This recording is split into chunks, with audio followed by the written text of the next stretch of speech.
FNR, Football Nation Radio. Butianas, no call!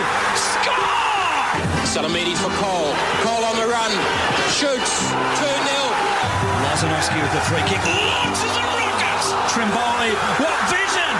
Blasts. Yes! That's it! Miljevic. Beautiful ball! Here's Bozanic. They might have won it! The Pioneers with George Danikian and George Kotsanis on FNR, Football Nation Radio.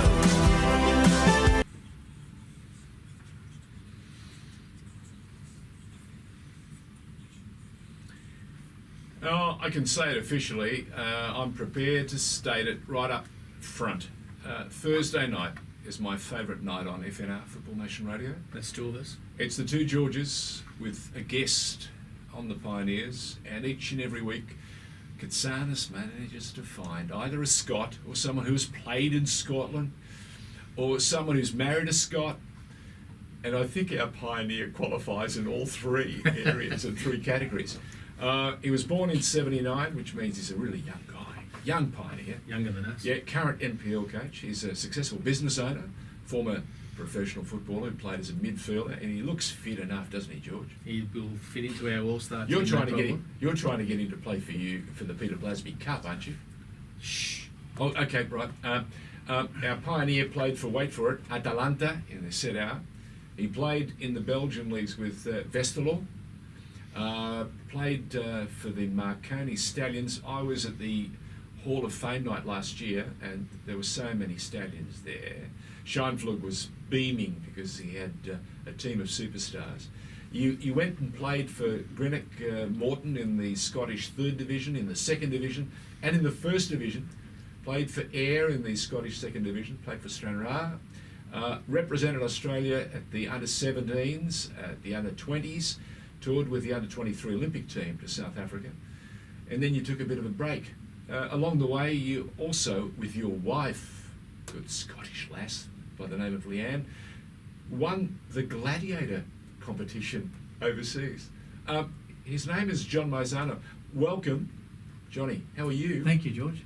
Mate, George. I was reading, and the thing that fascinates me is it says Mum and Dad, Giuseppe and Giuseppina from Italy, but actually from Argentina, aren't they?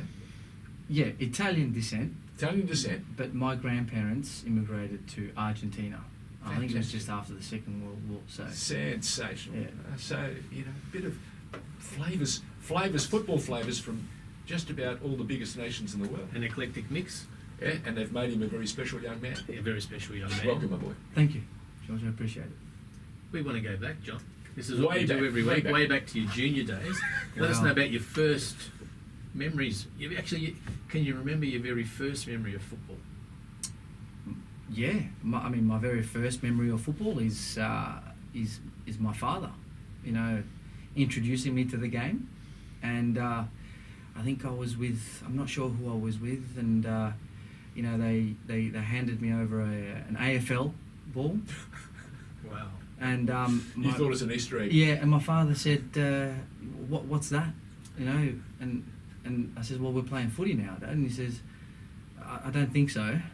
I think that's triggered off a lot of ethnic dads over the Yeah, years. I don't think so.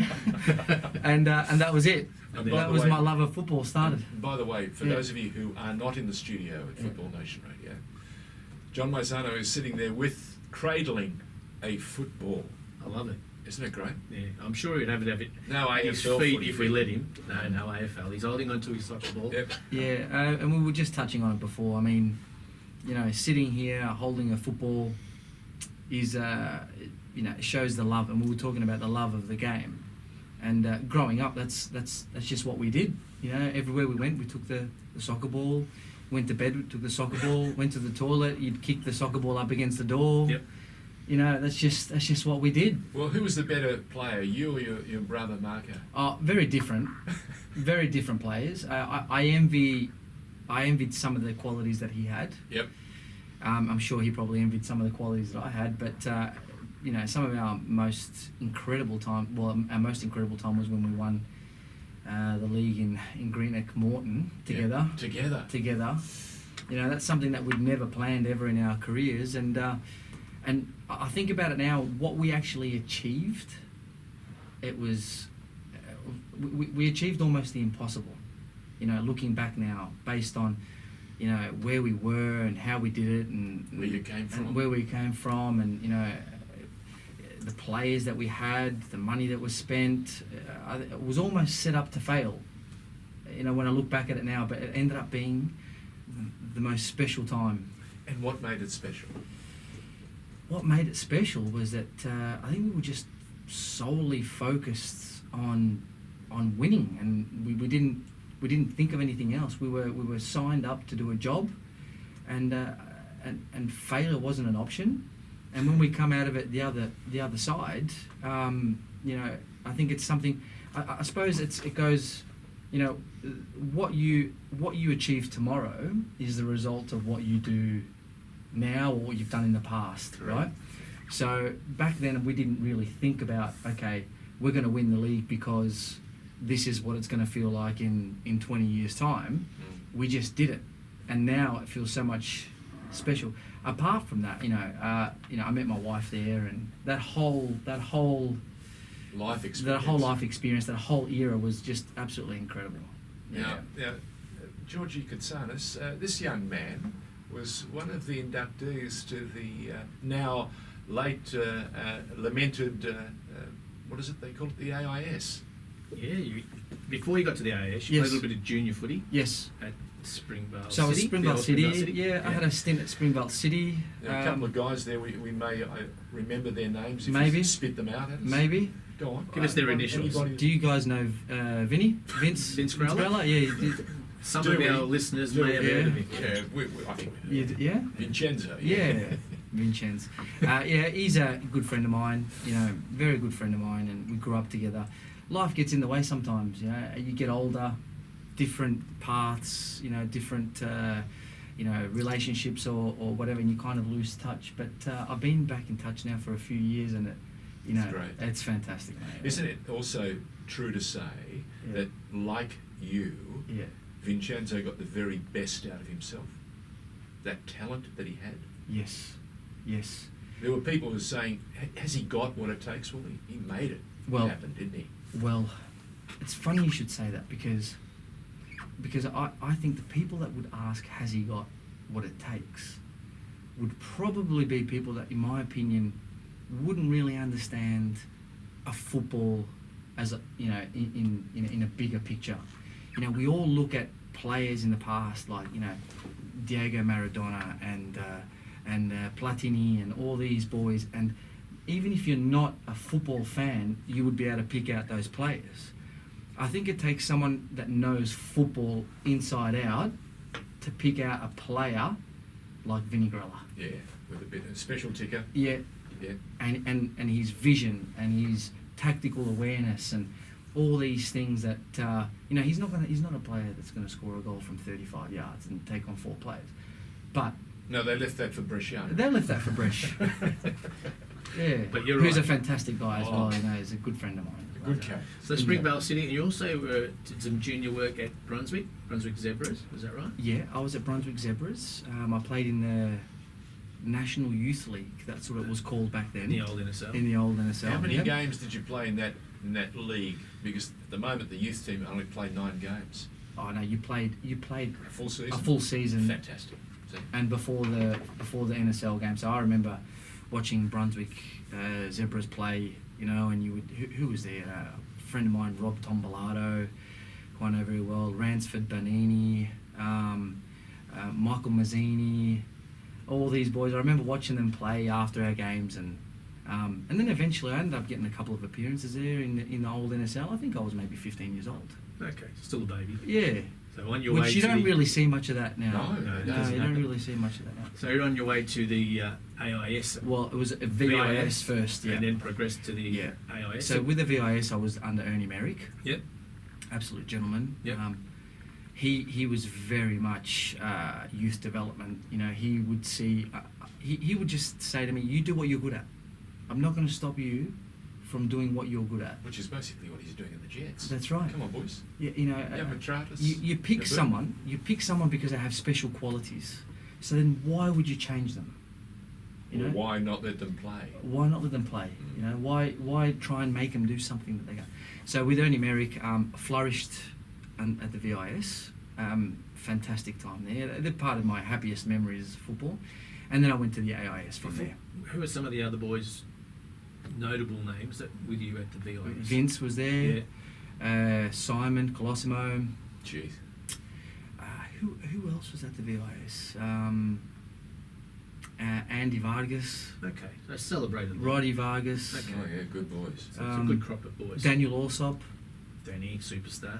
Yeah, He made a good name for yeah. himself. There was a few boys. Great player. Yeah, a few boys Okay. there. Yep. So that progressed. I guess it was under some sort of scholarship arrangement, or is that how it worked, or how was the selection process? Is the selection process for the VIS or for the AIS? Either. I think the process was that I think you would just be noticed by someone, Best in.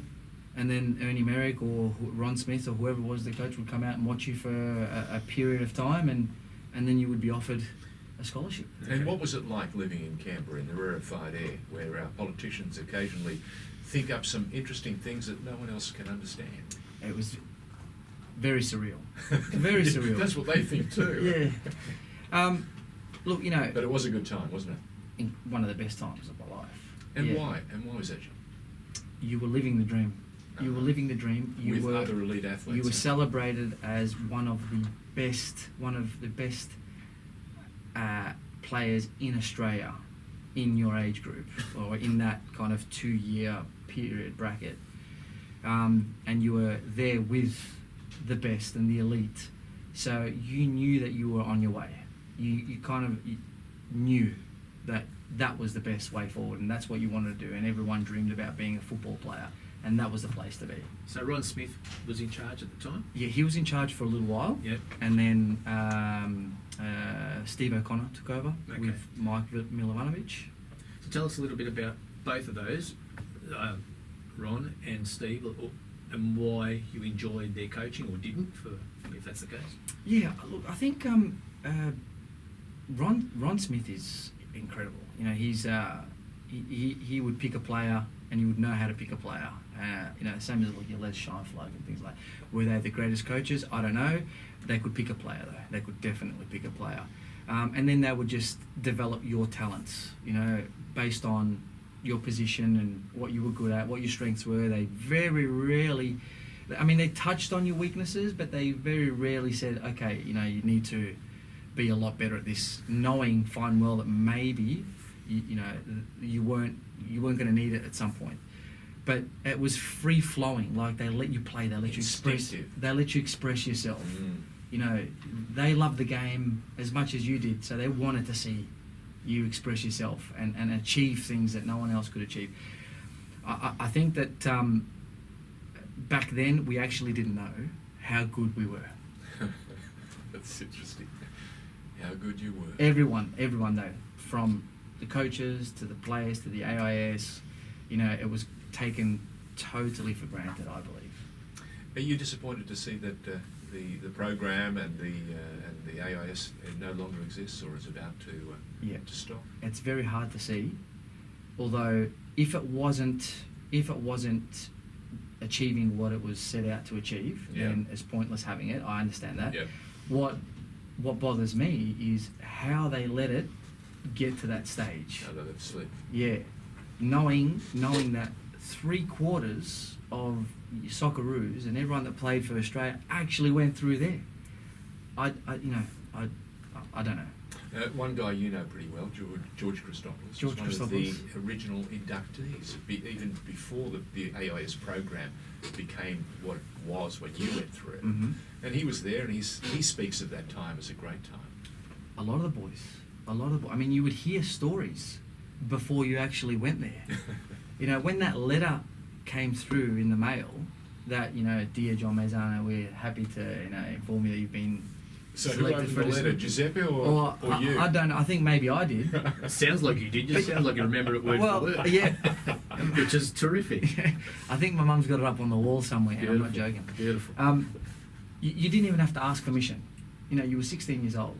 You didn't have to ask permission, you know, for your parents. You know, mum, dad, am I allowed to go? Yeah. It was just taken. That's it, mate. straight to I'm Canberra. going. I'm going. You know? Fantastic. Tell us about some of the fun you had there. There would have been some. You said you enjoyed the football, being Yeah. a full-time student, and participant. The coaching, great. There must have been some fun off the field as well. I think most of it's funny because when as players, when you get together, you don't actually talk about the things that you did on the pitch. Most of the fun that you talk about is what's happened off it, the stories off it.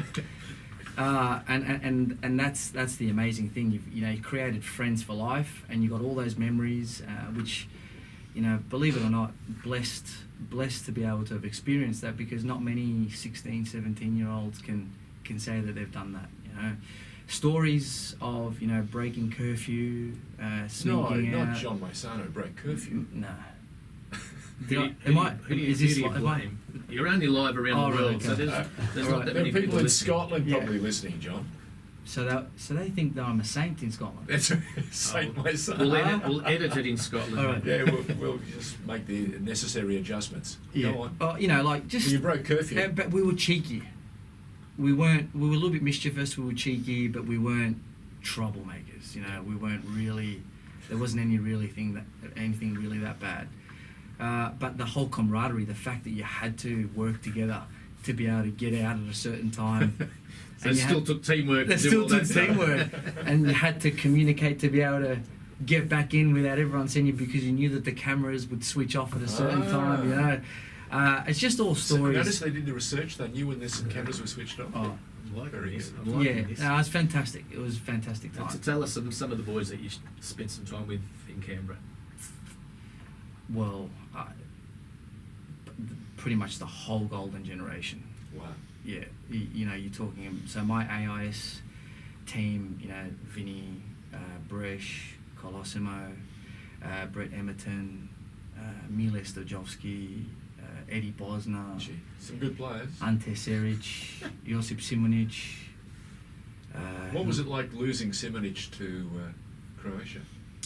Well, we didn't. Did you really- understand it? No, that's what I was just about to say. We didn't really understand it at the time. We were kind of, he's choosing to play for Croatia over Australia, but I don't think that he was a player. He was a player that we didn't really celebrate enough at a young. I mean, he could have been playing in the old NSL when he was 16.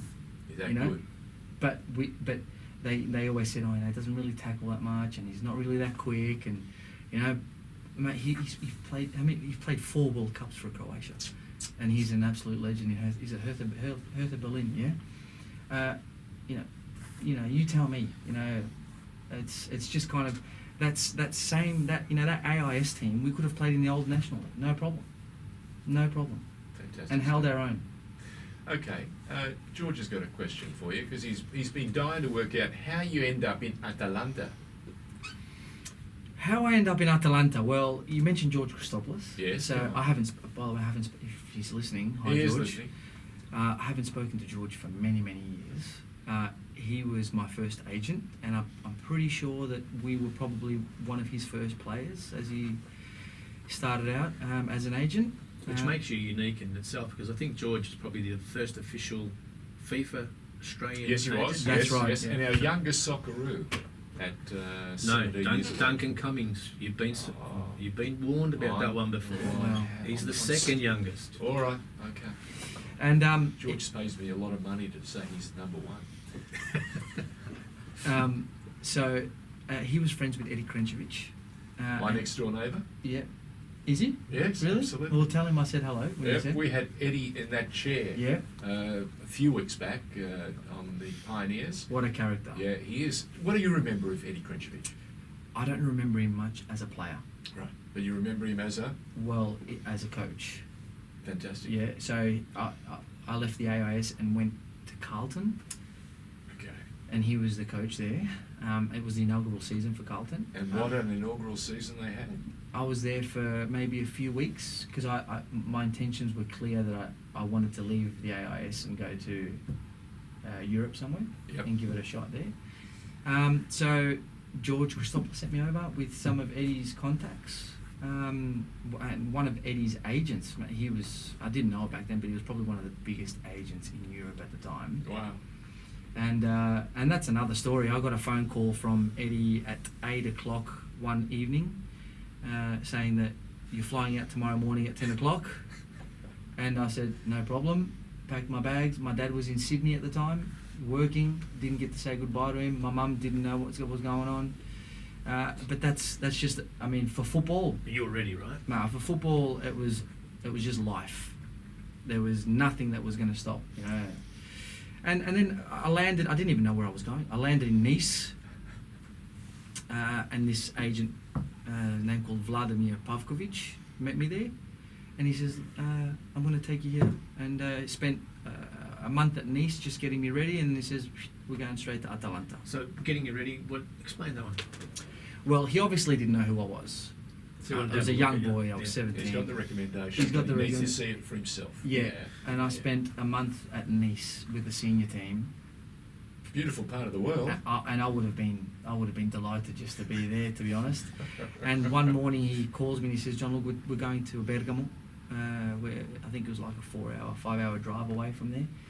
And I says, "But Vlad, do they not want me here at Nice?" And he says, "Yeah, son. You know, I could put you here if I wanted to, but we're going to try Italy." And I went. Serie A. Naive young boy, very naive young boy, didn't know what was happening to And me. you spoke the language, huh? I spoke the language, yeah. Which helps.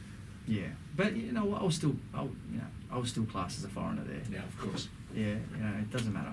You're still an an Aussie. outsider. Yeah. You know. Do they have a name for it? You want to say it? In In Italian? Italian, Yeah, in Italian. What will they say? What's the word for foreigner in Italian? straniero.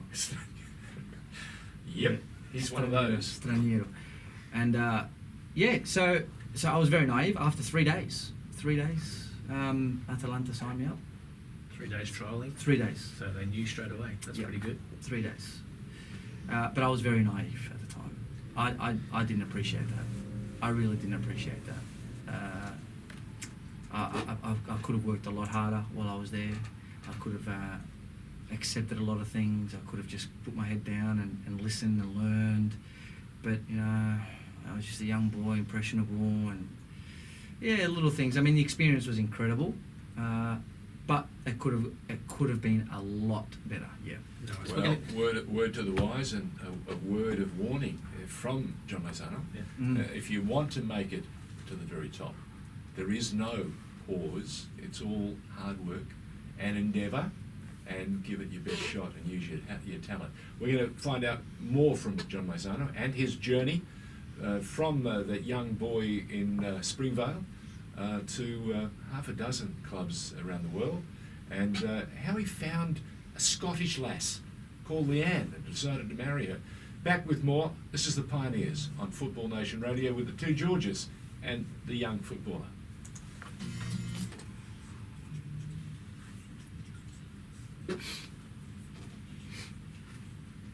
You're on Football Nation Radio, Thursday night, the Pioneers with the two Georges and our special guest, John Maisano. John, just before the break, we were talking about your time at Atalanta. You're talking about being a naive young fella. Yes. Now into the big world of football. Yes. Right. One part of you thinking, grouse, I've made it. And Yes. the other part of you is thinking, what? I think it was all too easy up until that point. Okay. I was picked for everything. How old are you exactly now? You're about 17. 17. Yeah, okay, yeah, okay. I was picked for everything. I mean, I worked hard. Yep. You know, I loved my football, and through my younger years, that's all I dreamt of, and I lived and breathed it. But it was all kind of easy. I was always getting selected, so that was my first kind of real knock. You know, at Atalanta. You know, you got 18 boys there, and then you're into the senior team. You know, people, you're getting paid more. You know, they're paying their mortgages. They need that income. All of a sudden, you're a young boy. You've come from the AIS, where you're all mates and brothers, and trying to, you know, beat the cameras and the curfew. And you go into that world, and it's like, you know, okay, you're part of the team, but you know, you're not going to play my position. Dog eat dog. It's dog eat dog, and I struggled at the start, and then I just kept on working away. But I thought I was actually better than that. I thought that, you know, how dare you know, they treat me like this here. How dare, you know, do they not know who I am? You know, I mean, I was only here for 3 days and they picked me. I'm one of the better players in Australia at my age group, and I've done all these things. How dare they? And you know, as opposed to saying, okay, head down, Buckle up. let's go. You know, you want a challenge? I'll give you a challenge. Yeah, and it's only going to improve me as a footballer anyway. I suppose I wanted their respect without actually earning it. So, yeah. So what happened then? So then I was there for maybe a season and a half. I thought, no, I'm better than this. I want to go and play somewhere else, but I'm not playing regularly. My agent says, okay, I'm going to take you to Belgium, and you play senior football there. And I went to Westerlo, and again I loved it.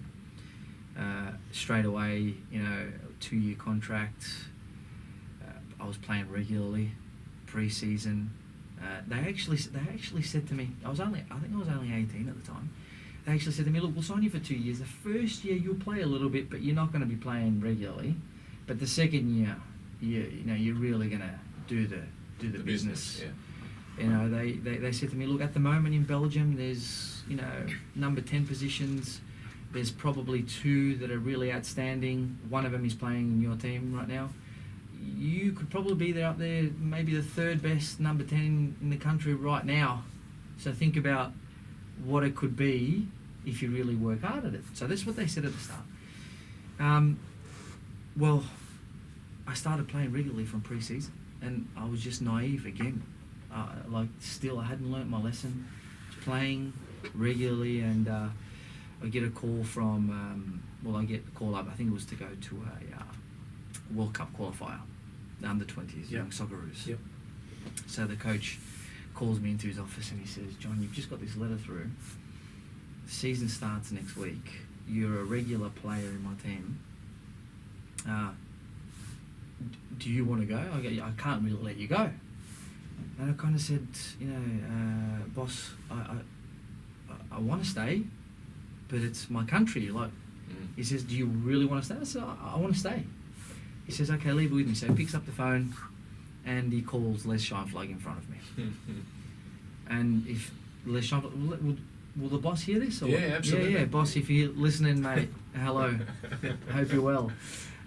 So he picks up the phone. He says, Mr. Scheinflag, I have one of your players here. He's very important to my team. He's going to be playing regularly. I can't really let him go. And Les says, I'm flattered that, you know, our Australian boys are doing so well, but if the young man doesn't come back and play for Australia or help us qualify for the World Cup, then I'm sorry, but he'll probably never play for Australia again. No pressure. I saw it as a positive at the time because I'm thinking, wow, 2 people really want me. Yep. But I didn't know how detrimental it was actually going to be. You know, down the track. As a cynical, not so old, but as a cynical fella now, looking back, what are you reading of that situation now? What if that was your son in that position? How differently would you be reading that? What advice would you give him? The advice that I would give him, I would say, you need to pick up the phone and speak to your Australian coach, and you need to say thank you for, you know, believing in me, and, you know, all those things. And that, you know, you're in this situation right now because you've worked hard for it, and this is going to be your career. You know, a club that pays you your wages and puts food on the table, and you know, it's going to put you out there in the shop window, and you're going to have to kindly refuse the opportunity, because if you do well at you know, in club the first level. At club level, they can't not pick you again. They'll come calling. You know, like they you know what I'm saying? Look, Craig Johnson had the same problem at Liverpool. He wanted to play for Australia, but they kept saying to him, you go and play for Australia, you may not be able to come back into that team.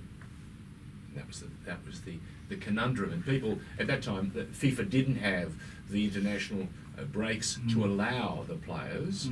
And of course, FIFA's support at the time wasn't, you must play for your country unless you're injured or there's, you know, dispensation involved. And Yeah, so it was a very hard time for you, I can imagine. And explain now, you came back, you qualified for with we the did. Socceroos. Yeah, we qualified. Then you went back, had a fantastic time. and you couldn't get back in the team. So back in the day, when you would tour with the Australian team, you would tour for 3 or 4 weeks at a time. You know, you're so far away from everything. Absolutely. So you missed 3 or 4 weeks. And when I got back, I think the team went on a 10 game winning streak. We were top of the league. I remember one of the games we beat Anderlecht, I think 6-1 or something, at home, and I remember just sitting there thinking, I'm going to struggle getting I'm never getting back in. Outside of the football, you know, every win bonus back then was probably about $4,000 as well. And you're missing about 40 of them. Yeah. You know, as a young boy, but Yeah. you know, as a young boy, you don't think of that. No. No, you don't think about it. It's only now that you look back. On reflection. Yeah. Wow. You know, look, and you know, you make mistakes. You know, you make mistakes, and I think that all these things are going to equip me now for the future in coaching and helping young boys and helping players, and it's all these experiences. You know, when that you talk. Yeah, that's good. Now the Aussies, you qualified. Yeah. So you went to the World Cup, Yeah. down the 20s World Cup. Yeah. Let us in about that experience and. So in Nigeria. Yeah. Wow, Nigeria. We weren't allowed out of our hotel. That was for safety. Yeah. We were there for maybe 2 weeks, 2.5 weeks. We weren't allowed out of the hotel. I think we left the hotel once, and it was on a bus tour, I think, because the boss said, you know, we need to get out of this hotel. Right? Stir crazy. Yeah. You know, we didn't do well as a team. We really didn't do well as a team. But you look back at some of the players that we had in the team, and it makes up the whole golden generation in that World Cup. Maybe we were just young boys, you know, still finding our feet and still learning, you know, how to compete and how to win and how to be professional and all these sorts of things. But yeah, we should have done a lot better. You have mentioned in some of the research I've done, not to be critical of the individuals or whatever. Yeah. I think specifically, definitely not critical, but you felt that there was something about all that talent together, but it didn't quite gel as it should have, and you thought it might have been perhaps people were still thinking about themselves, perhaps not in as a a totally unit. selfish way, but it obviously held you back from being a great team or a successful team. Totally. I don't know if we really knew the significance of being a team. I think it was such a hard time in Australian football. You know, that if you wanted to be a footballer back then, if you wanted to be a professional footballer and make a really decent living, you had to go overseas, and part of that brings a lot of selfishness. So, you know, from a young age, you're saying, what can I do? What can I do? What do I have to do to get? You know, what do I have to do to make it? And it kind of, and it's bang smack right in the middle of that. You know, we're 19-year-old kids playing World Cup football. Different cultures, you know. I think I was playing in Belgium. I think Vinny had maybe just gone to Italy. Simon was just breaking through into the Socceroos. Bresciano was there. Chelina was, I think, just tried overseas. I mean, you know, we're all just still finding our feet. So it was very difficult, you know. But some of these boys, you know, we're all still friends. Who was your goalkeeper in those days? Was it Bosnich or no? No, he's a little bit older. Okay. I can't remember who it was. Was it Michael Turnbull? I can't remember. Okay. No, at the AIS, it was Danny Milosevic. Okay. Barney Smith. Barney Smith. Does Beedman ring a bell? Is it Beedman or Birdman? I'm just trying to think. Yes. Trying to think of The the boy from Tasmania. Yeah. Yes. Yeah, I sort of can remember in the research it might Yeah. have come across there. But, so you got the Belgium thing happening. Yeah. Didn't go quite as planned. Socceroos, young Socceroos Yeah. got in the way. Yeah. Found yourself going to Holland. I did. Yeah, I went to a club called Helmand Sport, and yeah, it was a fantastic time. Mentally, I wasn't ready.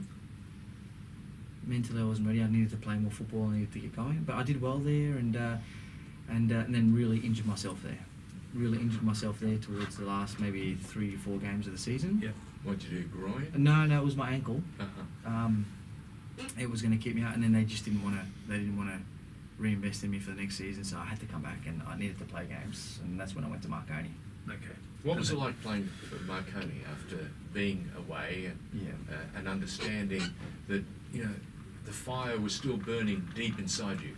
What was it like to come back and play for one of the biggest clubs in the NSL? Yeah.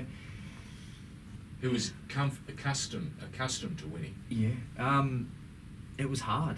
It was hard. You know, I loved it. Again, I've made some fantastic friends from the time, but it was hard adapting. It was really hard adapting. You come from countries that football is their number one culture into a different type of environment.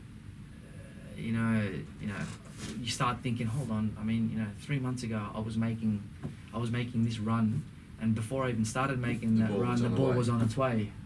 And then, you know, you go back and you just think, oh, he's taken two touches extra than what he actually should have, and it's kind of, you know, it was hard. The first season was hard to adapt, but then the second season I had a fantastic year under Lee Sterry. What helps you, or who helps you get through that process? Because obviously you've been a professional overseas, so and you're not shy.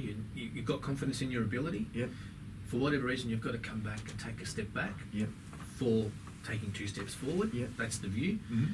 The balls are not coming, the runs and all that. It's not happening, right? So, is it you yourself that gets you through that, or was there someone at Marconi, or was there someone that you looked up to that you spoke to? Was it Giuseppe, maybe? No, Giuseppe and Giuseppina, they were my biggest fans. You know, Always. They were always my biggest fans. As long as they saw me happy, they didn't care. They just wanted to see me play and be happy and do what I love. But you wouldn't have been happy at this stage. No, and that's part of, because, you know, we look back now, and I don't think I would have ever have been happier. I think my path now, it was supposed to be that way, because I appreciate things now, and I've got more knowledge, more experiences, and I've learned a hell of a lot, and I've grown as a person, mentally, physically, and all the rest of it. But even if I had have made it to AC Milan, back then, I don't think I would have been happy, because I feel like I wasn't as developed as I should have been mentally. That's a fantastic assessment for a young man to be able to reflect and think that I'm better now for all those struggles, for all that pain, for all those setbacks, and it tells me something about what drives you. It tells me that you know, there's a huge base of real football, understanding what a first touch means, understanding what that run you were talking about earlier was all about. But it seems to me that while you understand that you didn't give yourself every best shot, by golly, you gathered all that info and intel, and I think maybe it's going to hold you in good stead as you prepare for your next journey, which is coaching. I think so, and I hope so. You know, I'm currently coaching now in the under-20s at Borleen, and you've had a win. Yeah, the seniors. You've helped the seniors win. Well, yeah, I gathered some information for Harry and the club. That's and great. We're trying to get the club out of a little bit of a tough patch. Yeah. And I'd like to think that all those experiences, you know, I do feel that I can see a picture, and pretty quickly. Yeah. Speaking of pictures and pretty quickly, George, you haven't mentioned about Leanne. How did he find his wife? Well, we're going to get on to leaving Marconi, going back to Scotland. Yeah. Are you not, Morton? Yeah. So the second... Yeah, go ahead. How does that happen? How do you end up in Scotland? So the second season at Marconi, I was probably one of the best players in Australia, in the old NSL. But I knew, at this stage, I think I was 22, and I knew that if I wanted to really have a crack at the big time, that this was the moment. You know, I couldn't really wait too long. So I did that in the second season at Marconi, and Lou Sticker came calling, and I think I was probably his first big player that he signed up as an agent. Well, Lou does listen to the program. Lou, how are you, Lou? Hope you're well. Lucho. And he says, like, okay, we'll get you overseas. So it was originally spoken that I was supposed to go to Celtic, and when I got to Scotland, that didn't quite happen. Went to Kilmarnock, and Killy under Jim Jeffries Keely said, yeah, you know, you're a good player. There's not that much money here now, you know. This is probably what you could be earning. My brother was already playing at Greenock Morton at the time, and the chairman there had just bought over the club, and you know, they're not a small club. Greenock Morton's not a small club. They're not the biggest club in Scotland, but they're not a small club. They're a first division / Premier League club, yep. right? And they said, look, we want to get out of the third division. We need, you know, really want to bring the supporters back, you know, all these sorts of things, and offered me a 3-year contract and, you know, all the bits and pieces that come with it.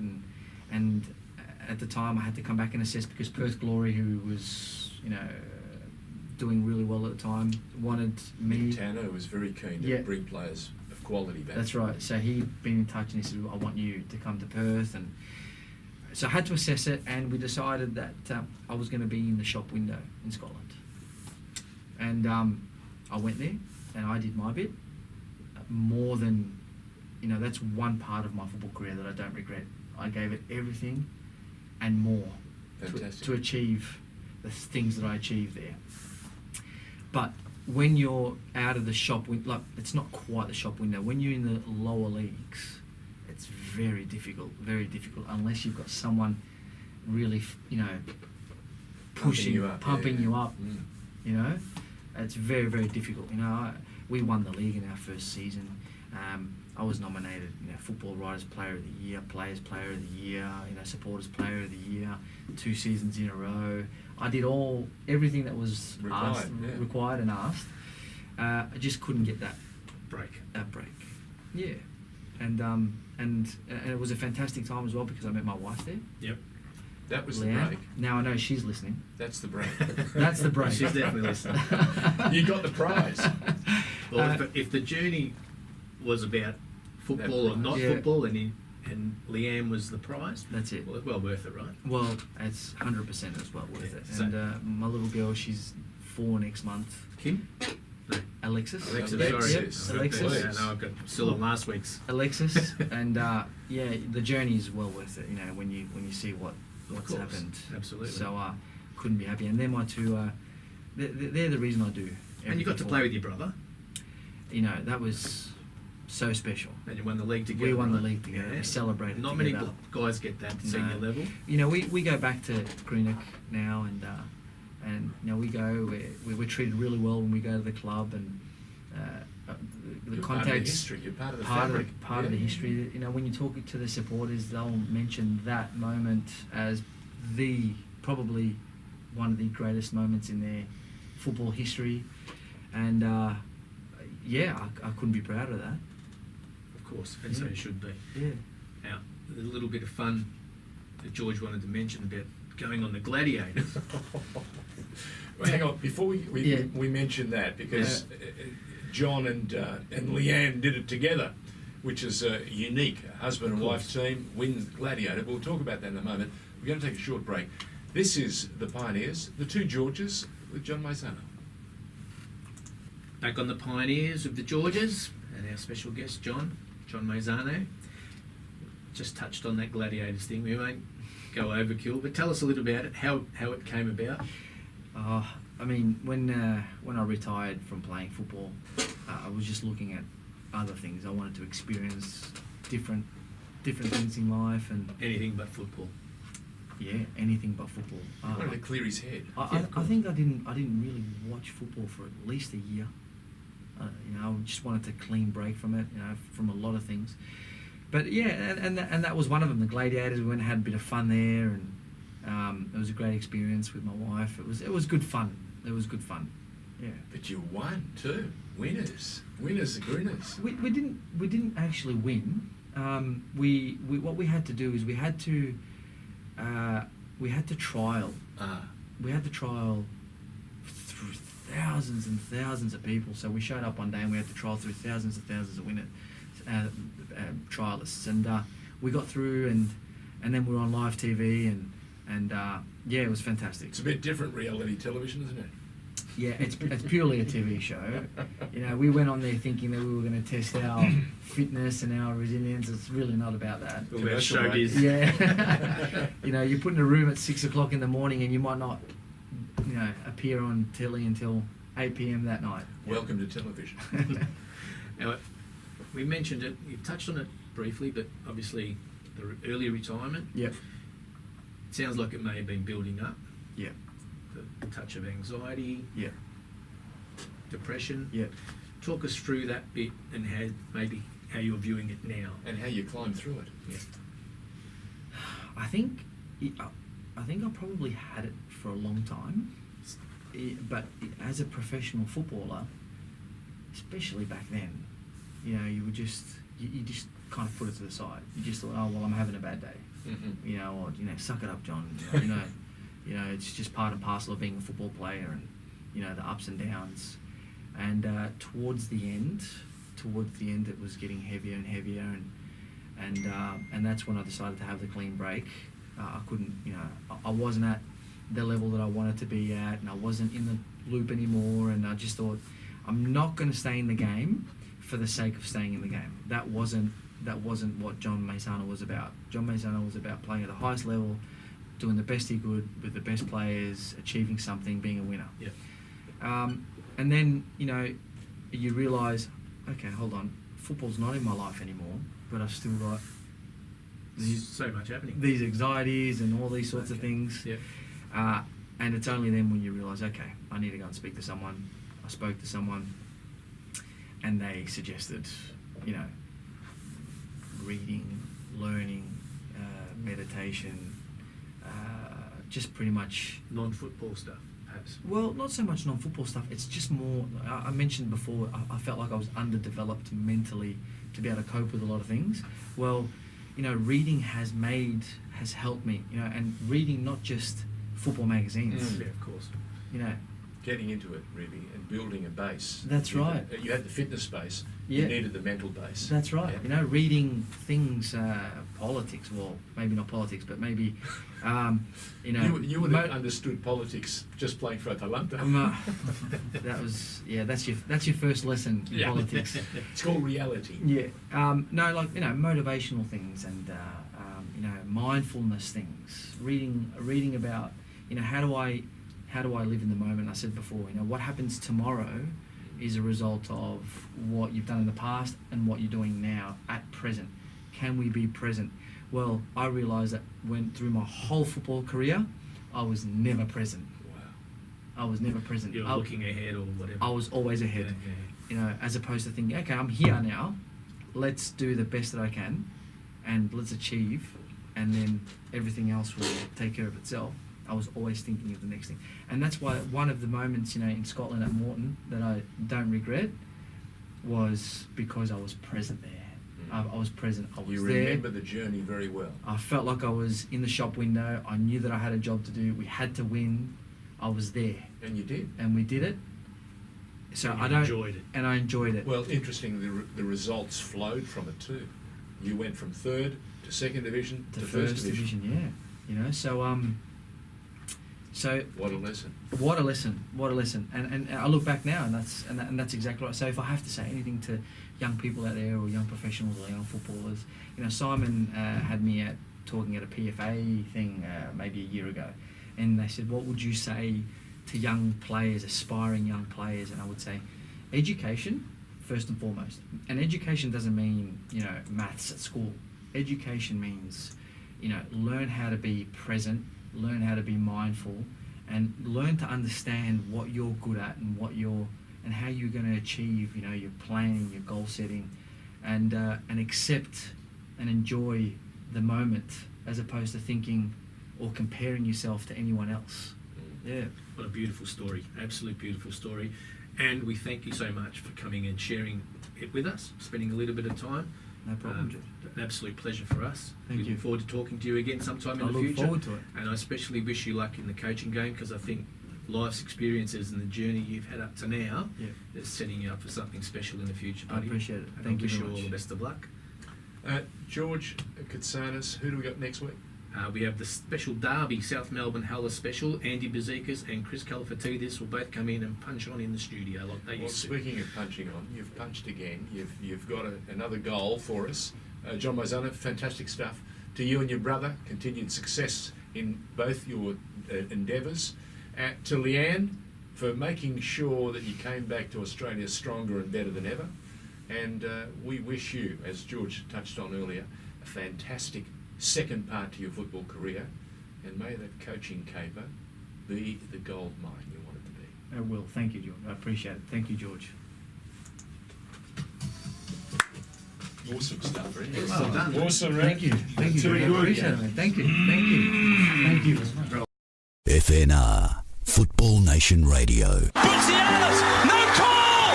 Score! Salamidi for Cole. Cole on the run. Shoots. 2-0.